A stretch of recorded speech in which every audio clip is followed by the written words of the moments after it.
CDS general Bipin Rawat का आज अंतिम संस्कार किया जाएगा। पीएम मोदी ने सीडीएस जनरल बिपिन रावत को श्रद्धांजलि दी है और पीएम ने शहीद सैनिकों की भी श्रद्धांजलि दी। शहीदों के परिजनों से भी पीएम नरेंद्र मोदी ने मुलाकात की। रक्षा मंत्री राजनाथ सिंह और एनएसए डोभाल ने भी श्रद्धांजलि दी। पालम एयरपोर्ट पर शहीदों को श्रद्धांजलि दी गई। बड़ी खबर आपको हम बता रहे हैं, पीएम ने शहीद सैनिकों को श्रद्धांजलि यहां पर दी। पालम एयरपोर्ट पर सीडीएस बिपिन रावत का जब पार्थिव शरीर पहुंचा तो यहां पर उन्हें श्रद्धांजलि पीएम नरेंद्र मोदी ने दी।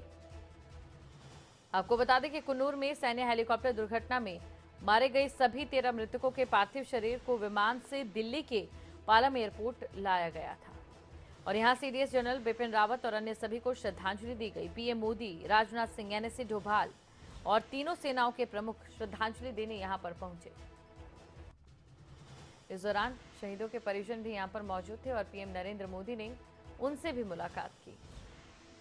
और दो तस्वीरें इस समय आपको हम दिखा रहे हैं कि पूरे देश में शोक की लहर है। पूरा देश इस समय गमगीन माहौल में डूबा है। वजह है सीडीएस जनरल बिपिन रावत का हमें यूं अलविदा कह जाना। देश के पहले चीफ ऑफ डिफेंस स्टाफ यानी कि सीडीएस जनरल बिपिन रावत अब हमारे बीच नहीं है। बुधवार की दोपहर तमिलनाडु के कुन्नूर में हुए एक हेलीकॉप्टर हादसे में उनकी जान चली गई और इस दौरान उनकी पत्नी मधुलिका रावत समेत 11 अन्य लोगों की भी जान गई। पीएम ने शहीद सैनिकों को जहां एक और श्रद्धांजलि दी और तस्वीरें इस समय आप देख सकते हैं।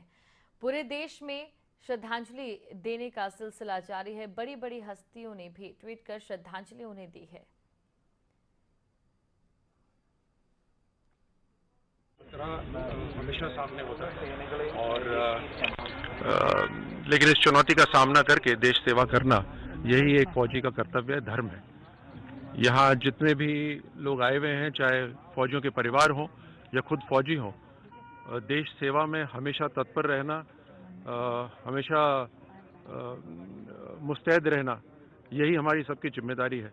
मुझे इस बात का फक्र है कि ब्रिगेडियर लीडर शुरू से राष्ट्रीय रक्षा अकादमी में जब हम 16 साल की उम्र में गए थे तब से लेकर अभी तक हम सबसे ब्राइटेस्ट फौजी ऑफिसर, और उन्होंने कश्मीर में अपनी सेवा दी, विदेश में अपनी सेवा दी और भारत की सेना में मेजर जनरल की रैंक उनको मिल चुकी थी और उनका पूरा करियर आगे था।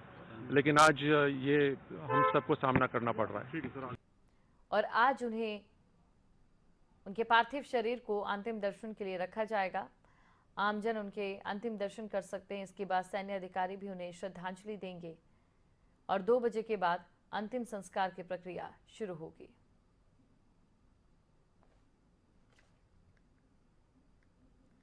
तो सीडीएस जनरल बिपिन रावत अब हमारे बीच नहीं रहे। 11 से लेकर 12:30 बजे तक आमजन उन्हें श्रद्धांजलि देंगे। सीडीएस जनरल बिपिन रावत का आज अंतिम संस्कार किया जाएगा। दोपहर 2 बजे के बाद अंतिम संस्कार की प्रक्रिया शुरू होगी। 11 से लेकर 12:30 बजे तक आमजन उन्हें श्रद्धांजलि देंगे। सीडीएस जनरल बिपिन रावत का आज अंतिम संस्कार किया जाएगा।